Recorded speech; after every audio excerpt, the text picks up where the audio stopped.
علم کا جو مین دار و مدار ہوتا ہے، اس کا جو مین گٹس ہوتا ہے وہ ہوتا ہے احساس اور انسانیت۔ السلام علیکم، میں ہوں آپ کا اپنا شمن علی اور آپ دیکھ رہے ہیں ہمارا چینل ولیج ٹیلنٹ 110۔ جیسے کہ ہمارا جو چینل ہے وہ ہے ٹیلنٹ کے بارے میں، تو آج ہمیں ایک ایسا لڑکا ملا ہے جو کہ بہت ہی اپنے ٹیلنٹ کی وجہ سے مشہور ہے، جس کا نام ہے اربلو۔ آج ہم اس سے بات کریں گے اور اسے پوچھیں گے کہ وہ اس مقام تک کیسے پہنچا، کیا وجوہات تھیں، کیا ان کو مشکل پیش آئیں۔ آئیے بات کرتے ہیں ہم اربلو صاحب سے، تو دیکھتے ہیں وہ اپنے کیا ویوز دیتے ہیں۔ السلام علیکم۔ وعلیکم السلام۔ جی، تو آپ کیا بتانا چاہیں گے اپنے ٹیلنٹ کے بارے میں؟ آپ کا کیا ٹیلنٹ ہے، آپ نے جو حالات فیس کیے؟ سب سے پہلے تو میرے اس جگہ پہنچنے مطلب تو میں ابھی یونیورسٹی میں پڑھ رہا ہوں، LLB کر رہا ہوں، فائنل ایئر میں ہوں۔ اس جگہ میرے پہنچنے کی جو بیسک وجہ ہے، کہتے ہیں کہ ضرورت ایجاد کی ماں ہوتی ہے۔ میں اپنے معاشرے میں، ہم ولیجرز ہوتے ہیں، اس طرح کے بہت سارے مسائل فیس کرتے ہیں کہ ہمیں ہمارے لوگوں کو نہ قانون کی پتہ ہوتا ہے، قانون کا، اور نہ ہی کسی ایسی فیسلٹیز کے پتہ ہوتا ہے، نہ ہی اپنے رائٹس کا پتہ ہوتا ہے۔ اور یہ جو گورنمنٹل آفیسز ہوتی ہیں، جو ڈاکیومنٹری ہوتی ہے، اور مطلب کہ ایسے کسی جو بھی ویلفیئر کے کام ہوتے ہیں، ہم گاؤں والوں کو پتہ ہی نہیں ہوتا ہے۔ اور یہاں پر تقریباً جو ہے نا وڈیرا نظام یہاں پر مانا قابض ہے، ٹھیک ہے، ڈومیننٹ ہے۔ یہاں پر ہمیں مطلب کہ ان کے کسان بن کر جینا پڑتا ہے، اور ان کی مرضی کے علاوہ اور کوئی کام مطلب کہ کوئی بھی سوچ ہمارے اندر کریٹ ہی نہیں ہوتی۔ اس لیے مجھے یہ مطلب کہ یہ ضرورت محسوس ہوئی، اور مجھے شروع سے ہی بہت اسٹڈی کا بہت شوق تھا، ٹھیک ہے۔ میں بہت ساری کتابیں اور بہت سارا جو مٹیریل پڑھا کرتا تھا، انٹرسٹنگ جو بھی ہوتا تھا نالج کے لیے۔ مجھے یہ محسوس ہوا کہ مجھے قانون کی تعلیم لازماً جو ہے نا لینی چاہیے، علم حاصل کرنا چاہیے، تاکہ میں اپنے لوگوں کو انفارم کر سکوں ان کے رائٹس کے بارے میں، اور ان کے ٹیلنٹ کے بارے میں کہ وہ کیا کیا کر سکتے ہیں، اور اپنے قوم کی کس طرح جو ہے نا خدمات کر سکتے ہیں، اپنے ٹیلنٹ کو جو ہے نا کہ اپیئر کر سکتے ہیں۔ اس لیے مجھے یہ ضرورت پڑی، میں نے قانون کی جو تعلیم جو ڈگری اسٹارٹ کر لی۔ اچھا، تو ماشاءاللہ آپ وہاں تک کیسے پہنچے؟ آپ کو کس نے سپورٹ کیا، کس وجہ سے؟ میں شروع سے ہی سرکاری اسکول میں پڑھا کرتا تھا۔ اس کے بعد مطلب کہ ہم بہت غریب تھے، اور میرے ابو کے دوست تھے، انہوں نے بہت مجھے سپورٹ کیا۔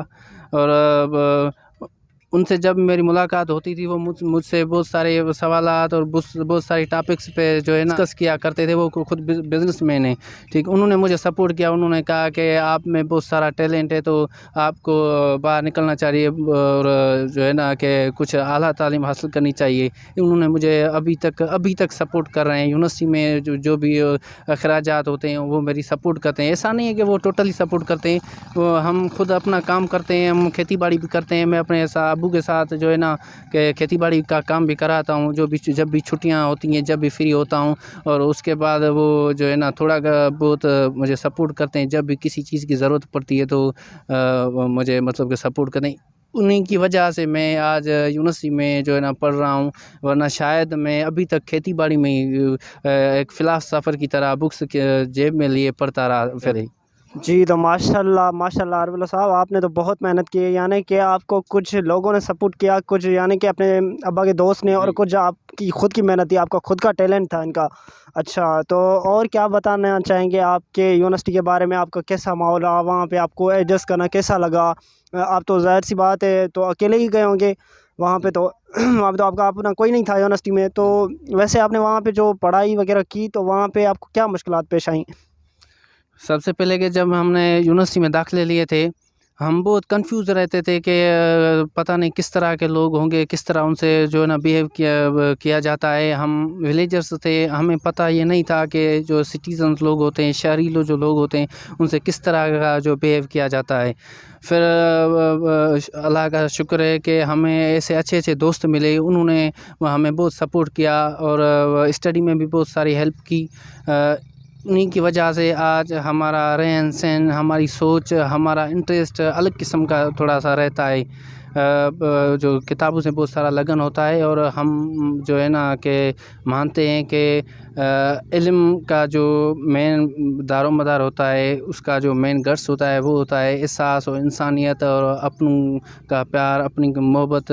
انسان چاہے کسی بھی حد تک چلا جائے نا، وہ یہ دیکھے کہ جو میرے آس پاس رہتے ہیں، جو مجھ سے جڑے ہوئے ہیں، ان کو مجھ سے کتنا فائدہ ہو رہا ہے، اور اپنے ٹیلنٹ سے جو نیڈی لوگ ہوتے ہیں ہمارے معاشرے میں، ہمارے گاؤں میں، ہمارے شہر میں یا ہمارے وطن میں کوئی بھی جو نیڈی انسان ہوتے ہیں، ان کے جو ہم کتنے مسائل حل کر سکتے ہیں، یہی دراصل جو ہے نا عظمت اور علم کا تقاضا ہے۔ جی ماشاءاللہ کہ ایک مسلمان دوسرے مسلمان کو آگے لے جائے تو یہ بہتر ہے، آپ کا کہنا یہ ہے۔ تو یہاں پہ کامیابی کا یعنی کہ یہ اصول ہے کہ سب سے پہلے کامیاب ہونے سے پہلے خود آپ کو شروع کرنا پڑتا ہے، یعنی کہ آپ نے یونیورسٹی جانے کا پروگرام بنا لیا تھا تبھی آپ کو لوگوں نے سپورٹ کیا، اگر نہیں بناتے تو نہیں ہوتا۔ تو اس وجہ سے ٹیلنٹ کے ساتھ ساتھ خود کا جو ارادہ ہے وہ بھی مضبوط ہونا چاہیے، یہ کہنا ہے آپ کا۔ جی تو ماشاءاللہ اس کے بعد آپ نے کیا ابھی تک آپ نے لا کلیئر کر لیا ہے؟ ابھی میں فائنل ایئر میرا چل رہا ہے، ابھی 6 منتھ کلیئر ہو گئے ہیں، ایک سیمسٹر کلیئر ہو گیا ہے، ایک سیمسٹر باقی ہے۔ میں یہ کہنا چاہوں گا کہ کسی بھی مقصد کو انسان حاصل کر سکتا ہے، خدا نے ہر انسان میں کوئی نہ کوئی ٹیلنٹ چھپا رکھا ہے، اس کو بس ظاہر کرنا ہے۔ اس جو پتھر کو بس تراشنا ہے، کوئی تراشنے والا ہو، کوئی سپورٹ کرنے والا ہو تو وہ نکل سکتا ہے۔ اگر اللہ تو ہمارے ساتھ ہی رہتا ہے، انسان کو اپنی جو ہمت ہے، اپنے جو سوچ ہے وہ بلند رکھنی چاہیے، اپنا جو مقصد ہے اپنے ذہن میں کلیئر رکھنا چاہیے، اور جو اس پر پہنچنے کی جو خواہش ہے وہ شدت سے ہونی چاہیے، تو انسان خود بخود اس تک پہنچ جاتا ہے، اس مقصد تک۔ ماشاءاللہ ماشاءاللہ ماشاءاللہ، یہ آپ کی بہت ہی اچھی بات ہے، آپ نے بہت ہی لوگوں کو اچھی بات بتائی ہے کہ آپ نے جو کامیابی حاصل کی ہے وہ اپنی یعنی کہ پیسوں کی وجہ سے نہیں کی، اپنے ٹیلنٹ کی وجہ سے کی ہے۔